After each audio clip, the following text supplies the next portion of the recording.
Espiritismo. Letícia, você viu a reportagem, essa reportagem aqui? Mestre Moura, a reportagem que veio depois dessa, sabe qual foi? A mulher estava preocupada porque a água entrou na garagem dela e ela perdeu 2 carros. Minha gente, o cara perdeu a família. E ela perdeu? Perdeu o filho e a mulher grávida, não sei? Eu vejo de manhã. Entendeu, meu? As comparações, o que realmente que rege nossa vida, o que não é, e deixou muito triste, amém?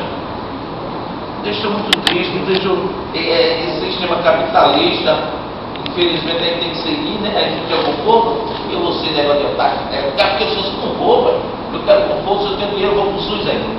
Vou pagar um plano, tá? Se o cara tem dinheiro, o cara vai comprar um carro, não. Vai procurar uma roupa boa, não, é natural. Mas o que leva a isso aí é isso aqui. A omissão dos nossos governantes, a omissão nossa, é isso aqui. É isso. Vamos esperar, vai morrer mais gente. Até porque não caiu ainda nenhuma barreira na Jacira. Não caiu ainda nenhuma no Rio. O lençol de baixo ainda está lá e leve. Entenderam? Sabe isso que eu vou dizer agora, irmão? Por favor. O povo do Ronaldinho é o povo mata-fome.